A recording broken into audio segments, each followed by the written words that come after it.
Hola a todos y bienvenidos a Money and Markets.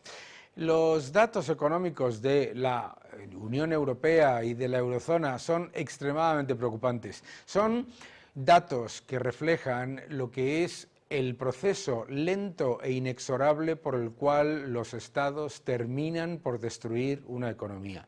Estamos hablando de una eurozona que ha tenido tipos de interés negativos, que ha tenido el mayor estímulo fiscal y monetario de la historia, en el que el Banco Central Europeo no solamente mantiene su elevadísimo nivel de inyección de liquidez, sino que es que además no podemos olvidarnos de que tiene ese mecanismo antifragmentación que hace que se disfrace el riesgo de los países que son más irresponsables fiscalmente. Tenemos un gran problema en la eurozona y tenemos que entender que el problema de la eurozona está creado por la propia Unión Europea.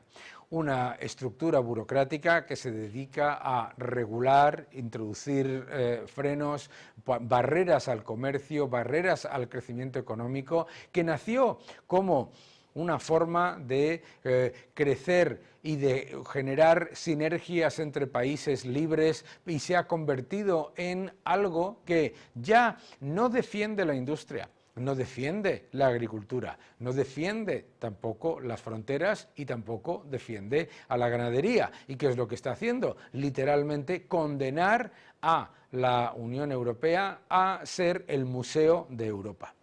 No podemos olvidar el enorme impulso fiscal y monetario. Estamos hablando de una Unión Europea que ha consumido más de 20 billones de euros de estímulo fiscal, que tiene un Banco Central Europeo que implementó tipos reales y nominales negativos, que ha estado inyectando liquidez, es decir, introduciendo la recompra de bonos y con ello aumentando la cantidad de dinero masivamente y que además está incumpliendo su mandato. Su mandato es el de estabilidad de precios.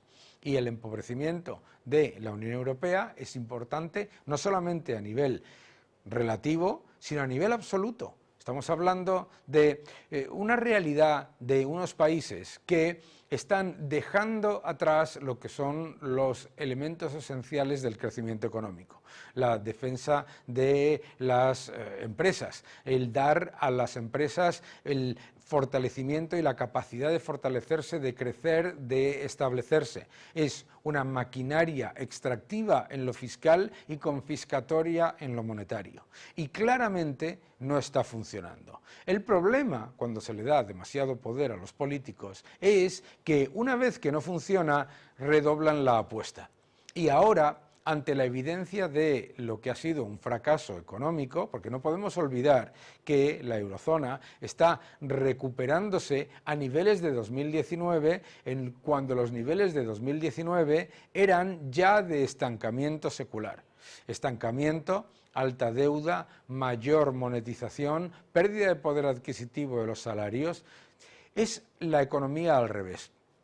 Nadie está diciendo que se tiene que dejar de llevar a cabo unas acciones públicas, ni mucho menos que se acabe con la política del Banco Central Europeo.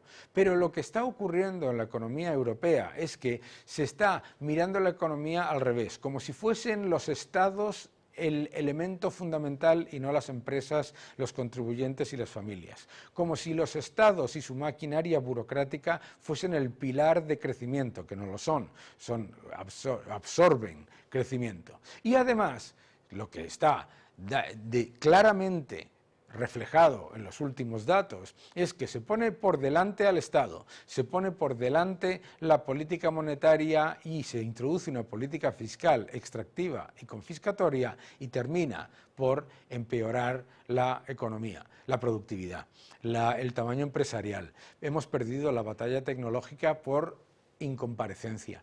La realidad de que se está poniendo cada vez mayor traba a no solamente el crecimiento empresarial, sino también a la libertad de expresión, que es otro elemento importante. Atacar la libertad de expresión precisamente para que no se critique a la burocracia que lleva a cabo una política que no funciona, pero te dicen que es por tu bien.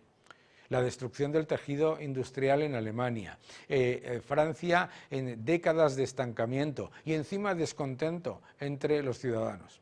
Mientras tanto, en Argentina vemos cierta esperanza, y vemos cierta esperanza porque han pasado varias cosas muy diferentes a lo que vemos en la Unión Europea. Número uno, vemos a un presidente, el presidente Milei, que no miente, que les ha dicho a los ciudadanos que va a haber un ajuste, que el ajuste es necesario y que va a ser doloroso, pero que es esencial para empezar a crecer y para contener y acabar con la lacra de la inflación. Ha pasado otra cosa, que ese mismo presidente les ha respondido a los ciudadanos con la realidad de que la inflación es un efecto monetario y que la culpa de la inflación es del Banco Central, que emite muchísima más moneda de la que demanda el sector privado. Ha pasado una tercera cosa importante, que es que se pone como elemento fundamental para entender el progreso y el crecimiento, la reducción de la pobreza y la mejora de las condiciones generales al crecimiento empresarial, a la inversión y a la actividad privada. Es decir, la economía con los motores que llevan al progreso. Más gasto público, más deuda, más monetización de deuda y más intervencionismo público no generan mayor crecimiento, generan estancamiento. Y el riesgo que corre la eurozona es el de terminar como una especie de museo del mundo sin las capacidades de competir en una economía global que cada vez necesita de más innovación, de más atractivo empresarial y de más apoyo a esas empresas. Seguid defendiendo la libertad.